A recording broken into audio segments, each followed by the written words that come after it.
no fundo uma eterna criança. A música tocada por Marquinhos Queiroz embala os encontros nesse bar da Asa Sul. Músico profissional, sua principal renda hoje é o dinheiro que consegue nas apresentações feitas em bares e restaurantes de Brasília.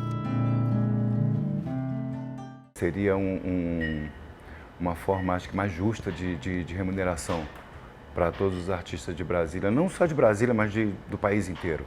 O cover artístico é a taxa cobrada em estabelecimentos para remunerar os artistas que se apresentam no local. Mas por não haver uma regulamentação nem em âmbito nacional e nem aqui no DF, às vezes o tema acaba gerando polêmicas. Se ela não me sorri também. De um lado estão os músicos que dependem desse recurso e que na maioria das vezes não recebem o valor cobrado de forma integral ou até satisfatória. Quando é cover artístico é meio complicado, porque eles esperam, pede pra gente esperar 2, 3 dias para poder fechar o caixa, não te dá o relatório de quantas pessoas pagou aquele valor do cover estipulado pela casa. Aí vem com um valor a menos, vem com valor irrisório, às vezes até. Do outro lado, os consumidores, que às vezes não querem pagar pela taxa ou até mesmo são pegos de surpresa com a cobrança na hora de pagar a conta. E ainda há os empresários que também alegam necessidade de investimentos para a realização das apresentações. Para unir todos os elos dessa relação, o deputado distrital Pastor Daniel de Castro propõe uma regulamentação da cobrança de cover artístico no DF. O projeto de lei em tramitação na Câmara Legislativa estabelece uma série de diretrizes nesse sentido. A cobrança da taxa de cover artístico deve estar clara ao consumidor em local visível. De acordo com o texto, fica vedada a cobrança ao consumidor que se encontra em área reservada.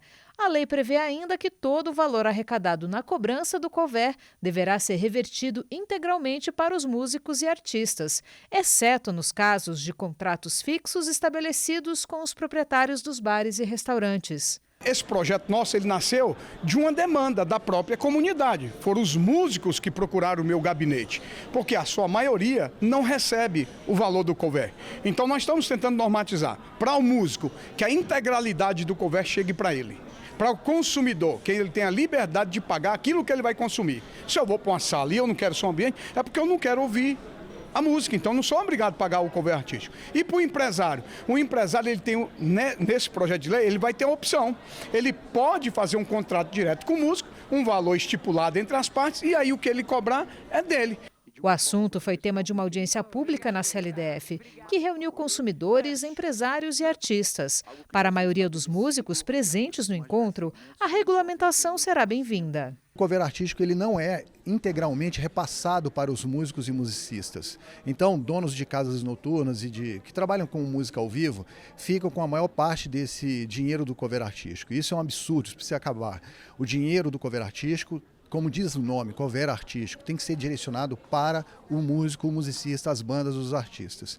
Entre outras questões que precisam ser debatidas na casa, referente a essa temática, que eu acho que é extremamente importante e que se estabeleça um projeto de lei para que, de fato, o cover artístico se torne uma lei aqui distrital para dar direito aos trabalhadores da música receberem esse dinheiro pelo seu trabalho. É injusto um profissional da música sair para tocar, muitas vezes pelo cover e não receber o combinado, ou muitas vezes aquele valor do cover é inferior a um valor mínimo para ele custear a despesa de combustível e levar para casa algum dinheiro para no outro dia ele ter como comprar um pão, um café, um leite, ou seja, ele tem que ter dignidade para poder estar desenvolvendo o seu trabalho.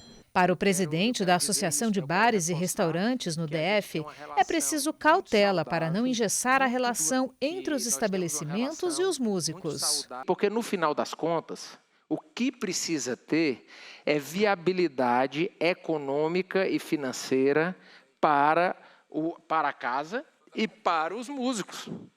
Porque se não tiver viabilidade econômica e financeira para a casa vai fechar. O projeto está em discussão na Câmara Legislativa e ainda deve ser apreciado nas comissões.